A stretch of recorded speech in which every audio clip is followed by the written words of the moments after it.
You are on a date in an amusement park and you are having a fabulous time on the roller coaster. Your date is hot AF. Or are they? Here comes the coolest dating tip science can give you. I should make this a series. Scientific dating advice.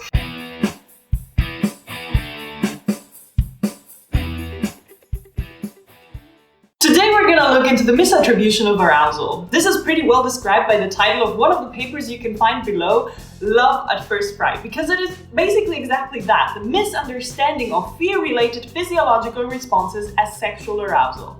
This happens because the physiological response to fear as well as to sexual arousal are pretty similar. High blood pressure, shortness of breath, high pulse, and so on. So for example, when you are experiencing the physiological responses related to fear, you can easily misinterpret them into romantic feelings for a person you have in your vicinity at that given moment. And basically the experiments on that are pretty easy. You get a generally rather attractive person and introduce them to people who have been in a situation of fear or physical arousal in general, and others who have not. And then you ask all of them to rate that person in the end based on how attracted they were to them.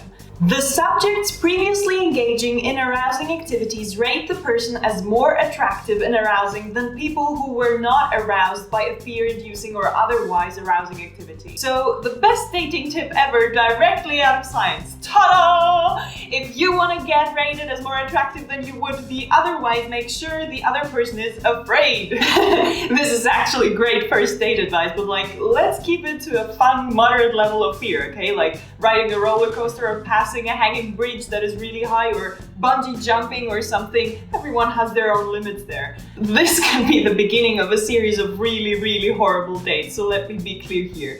If you scare the other person into panic attacks, then you cannot expect them to actually see anything else to find attractive. Or if you personally are the one scaring them because you are creepy or too touchy or too intrusive and not respectful of their personal space, then sorry mate, you should really turn yourself in.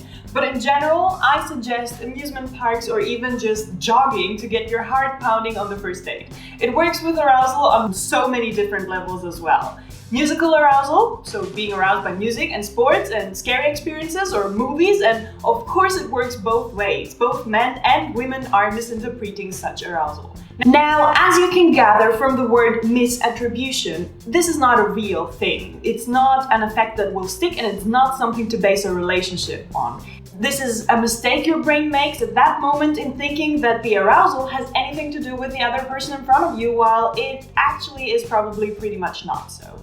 So you can trick around with it, but be aware that it does work on you too. Now, let me end with this request. If someone knows the authors of this 2003 paper, Love at First Fright, I told you about, Cindy Meston and Penny Frohlich, who wrote this paper, I need you to send them this link because one, oh my god, I'm such a huge fan of your choice of title, and two, in 2008-ish, I'm not sure, it was the Murder Dolls, I'm pretty sure about that, chose the exact same name for one of their songs, and I loved it back then, and reading your paper made me think of my teenage years because yes, that's music I was listening to back then. I'm putting their link down in the description so you can check it out afterwards.